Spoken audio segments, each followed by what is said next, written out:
Today's closing numbers, U.S. stocks rose to record highs today as investors prepare for a major week of earnings from heavyweight tech companies. The Dow gained more than 66 points to close at 35,741 for another record close. The S&P gained more than 20 points to finish the day at more than 4566, and the Nasdaq gained more than 136 points to complete trading at more than 15,226. In the latest sign that the future of the automobile is more electric than Exxon, Hertz just announced it's buying 100,000 Teslas. The massive electrical vehicle purchase by the rental car giant means average Americans are getting used to the idea of driving electric cars, and we should be able to start renting Teslas from Hertz next month. Tesla's numbers are sky high today, their stocks.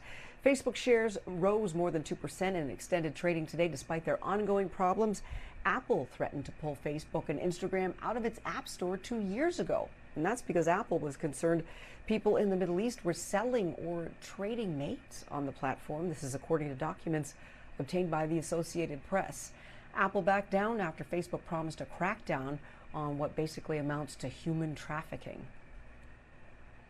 And when our next guest was a little boy, his father worked the blast furnace at a steel mill. He told his dad he wanted to be just like him when he grew up.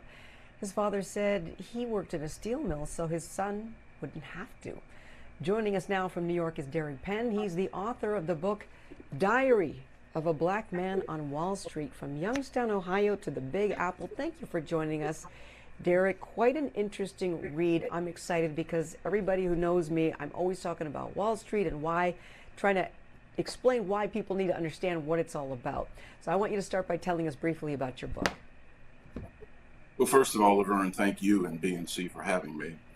It's a book about a young man myself. It's an autobiography growing up in Youngstown, Ohio in the Rust Belt.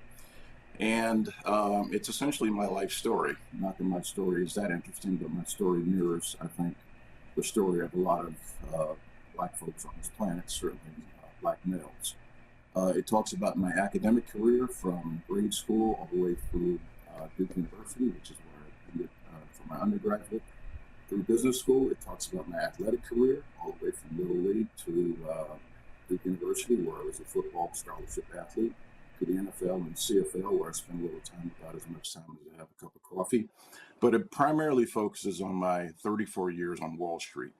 And throughout the entire book, I weave in issues of racism and racist, and how I overcame racist and racism. I wrote the book for 3 reasons, Laverne. I wrote it to inspire, to enlighten, and inform. So I wanted to inspire young people of color to enter financial services or the corporate world. I also wanted to inspire those in mid-career who are have an obstacle here and there. There's no career without an obstacle and a pothole here and there. So the first reason to write it was to inspire. The second reason was to enlighten, and I wanted to enlighten the majority. There are a number of my friends that think I'm fairly successful. I think I was fairly successful, but there were a lot of potholes along the way, and I wanted the majority to understand the potholes that I had to negotiate, the racism that I had to negotiate, the racist that I had to work around. So I wanted to enlighten the majority. That was the second reason for writing the book. And the last one is maybe to inform, to give a behind the scenes look at what Wall Street is, certainly a sales and trading floor. So the book is, as people have told me that have read the book, it at times makes you laugh out loud, at times makes you cry, at times it's thought-provoking, at times it's just informative. But I'm quite happy with it, and thank you for giving me the platform to talk a little bit about it.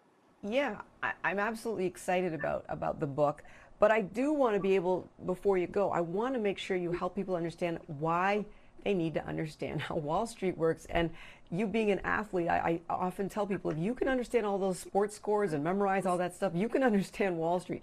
Please help people understand, especially people of color, why they need to understand how that works and why there's so much opportunity there.